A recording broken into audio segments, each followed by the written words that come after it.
Hi, welcome back to my channel. Please like, comment, and subscribe.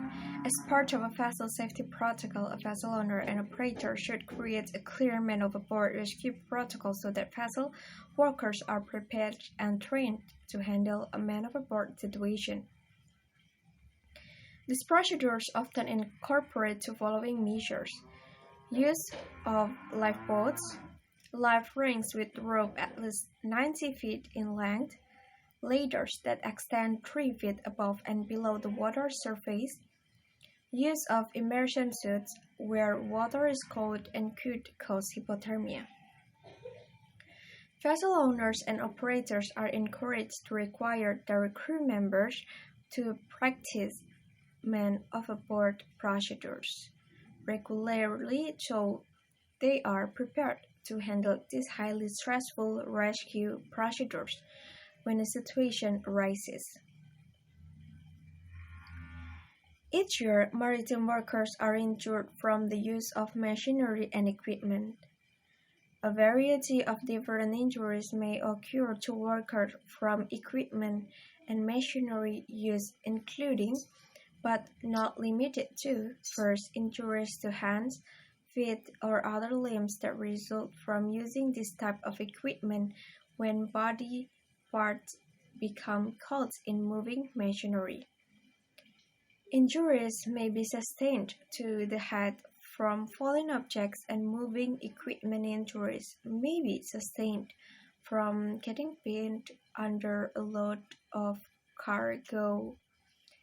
Next is injuries may be sustained from falling off equipment. Injuries may be sustained from a shock from defective equipment. OSHA recommends the following precautions be taken to reduce injuries sustained by maritime workers operating equipment and machinery, such as safety recommendations to consider when using hose, cranes, and derricks as well as winches. Regularly inspect equipment.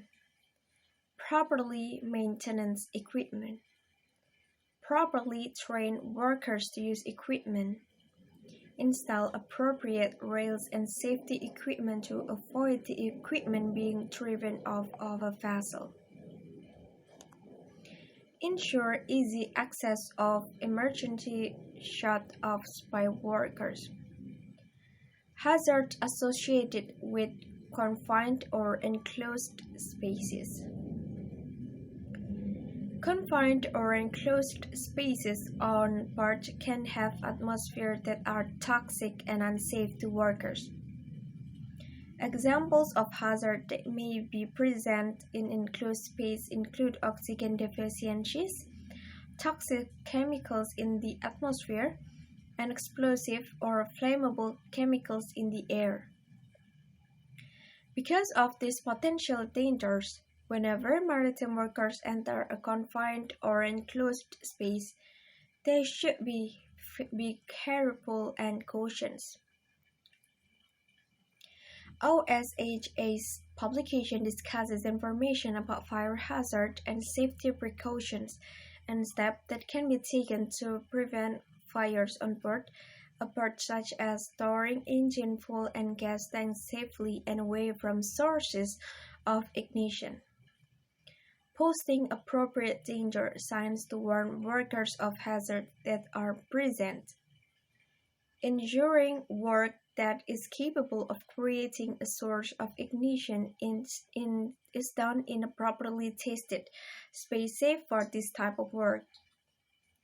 Ensuring the proper fire extinguishing equipment is near the work or area that could create a fire or explosion. Shielding fuel sources to protect them from sparks. If you smell fuel or gas, stop any work that involves ignition sources until the problem has been identified and adequately fixed. Regularly conducting inspection of wiring, switches, and other connections to detect issues such as corrosion. Some topics that OSHA recommends that employees be trained on include employee emergency plans, medical services and first aid, explosive and other dangerous atmospheres, fire protection and prevention, handling and storage of materials, among various other safety topics. OSHA has also created a research called OSHA Safety and Health Regulation for Longshoring that provides other safety recommendations for maritime workers engaged in longshoring. A tugboat is a specialized vessel that helps maneuver other vessels by towing or pushing them. Three common types of tugboats are the sea-going tugboat, often a larger vessel used for deep-sea or ocean towing. The harbor tugboat, a multi-purpose vessel with a higher width-to-length ratio that is highly maneuverable and is used to aid other vessels in and out of port. River tugboats, a vessel with a flat front or bow used to maneuver barge often in rivers and waterways. A tugboat operator, known as a tugmaster, is responsible for ensuring the safety of vessel and crew.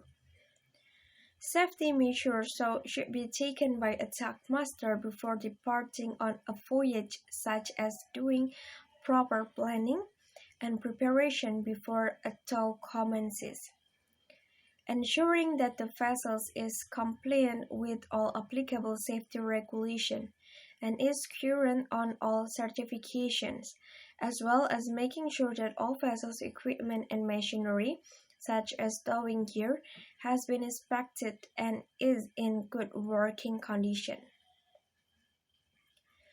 Additionally, it is very important for tugmasters to make sure that crew members are properly trained and certified to operate the tugboat.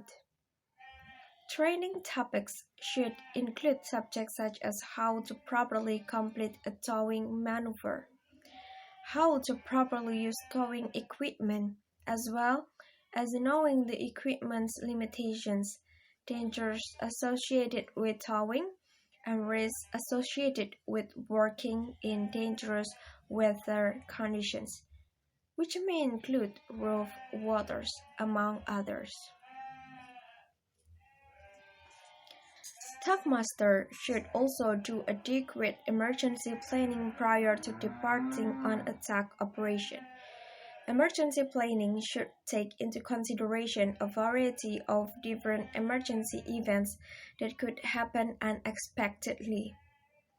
Emergency planning should always make the safety of personnel a top priority when creating contingency plans. Some examples of situations that could arise during a tug operation include mechanical breakdowns, malfunctioning equipment, grounding of the tug or tow, failure or parting of the tow wire, collision with another vessel, loss of power or electrical issues, fires aboard the vessel, dangerous weather conditions or rough waters. Laws that protect maritime workers or maritime law, also known as admiralty law. It is a specialized area of law that protects maritime workers who are injured at work. The protections and compensation available to these workers that are provided by maritime laws will depend on various factors, such as the type of worker injured, where the injury occurred, and the specific details of the accidents and injuries sustained. Some of the more common maritime laws that protect workers in the maritime industry include the Longshore and Harbor Workers' Compensation Act or LHWCA, Death on the High Seas Act or DOHSA, Outer Continental Shelf Lands Act or OCSLA, and Jones Act, among other laws, some at the state or local level. Thank you so much for watching. Don't forget to like, comment, and subscribe.